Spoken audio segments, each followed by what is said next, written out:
Charles. Ciao. Salut les autres de ma part. Et tu t'amuses. Ça marche. Je t'aime. Tiens.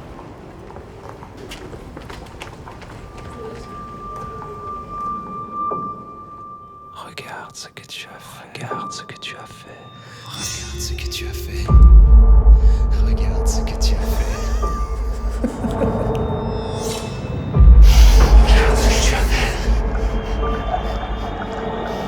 I was curious from the very beginning of the film. We want to know more about the couple that this person is following, what their story is, who they are, how they're important to this story.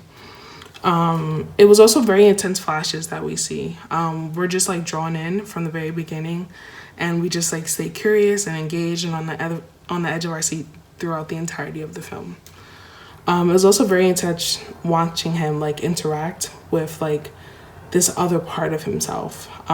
It was just like really intense and like really strong and powerful, and it really like just keeps us engaged and wanting more and just like in shock throughout the entirety.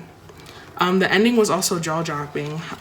It was just like such a great way to end, and it just like kept the audience engaged, and like just the entire film was a thriller, and like that was just like very impressive, and I really enjoyed watching it.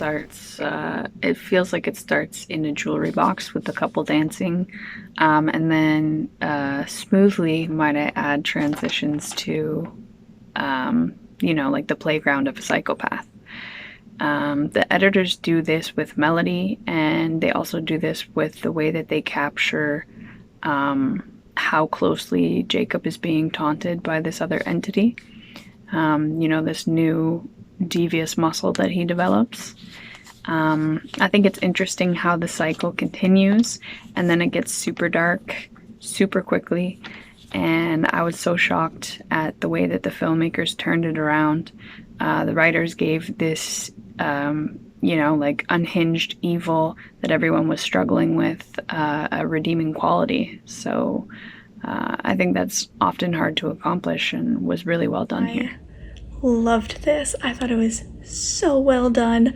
I loved the concept because at first, the whole first section when he's in the prison or whatever, in the room, like I really do think that it is like obviously like just in his head. I first of all didn't really see it coming, and second, I loved the concept. I was like, oh, this is so interesting. And then at the very end, to have him being the one sitting across from her, I was like, it was so well done. They had just the right amount of give and take when it comes to kind of like suspense and build up, but also with them reacting and things like that. It's a balancing act for a lot of suspense thriller type movies, and I thought they hit a really nice balance between the two. I thought this one was really well done. Great concept, great execution. There's some really strong performances here. Absolutely just bang up job all around.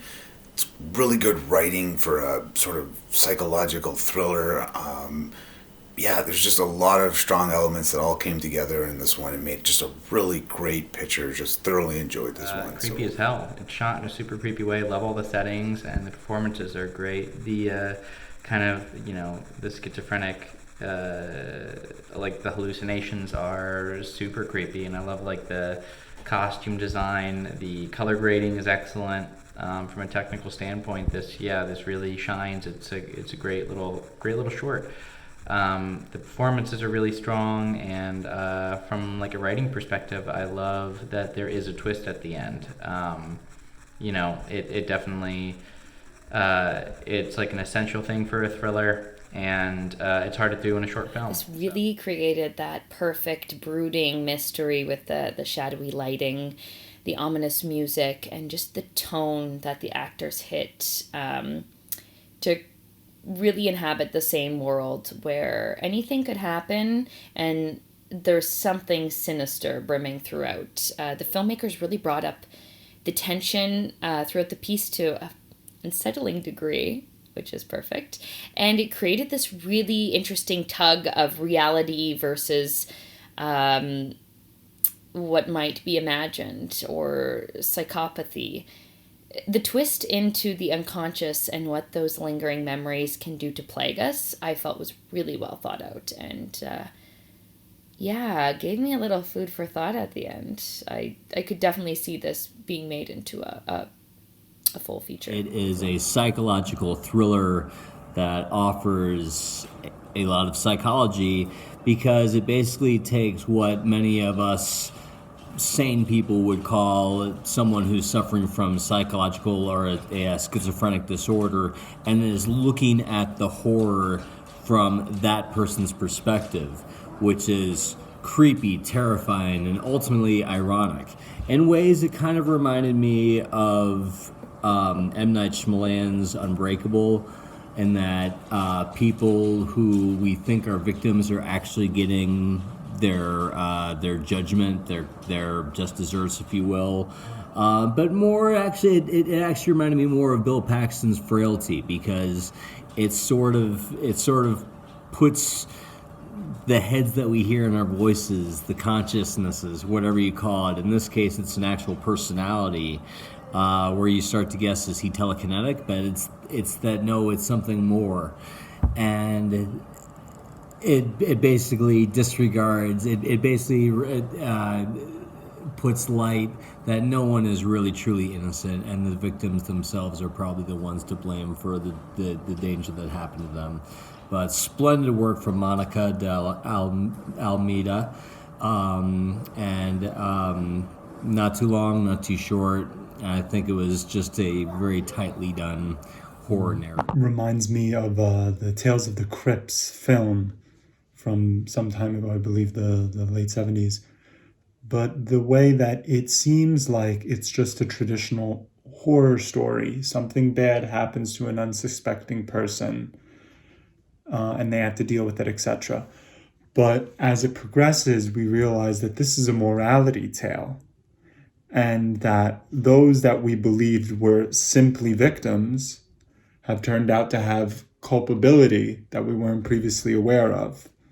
And it's always unsettling when this is done in horror films, because when done well, as it is in this one, there is a sense of unease in the audience, because it makes us reflect on our own guilt from variety of things. Something we did wrong that day, something we did wrong in the past to someone, a grievance, or something we're thinking about doing that we're not sure yet that might have,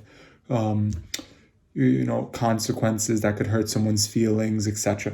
It makes us reflect on our actions. Whenever you're able to get the audience to do that in any genre, you've made a big accomplishment cinematically, and this one succeeds in that, especially by having the main antagonist look at us in the eyes from the perspective of the camera.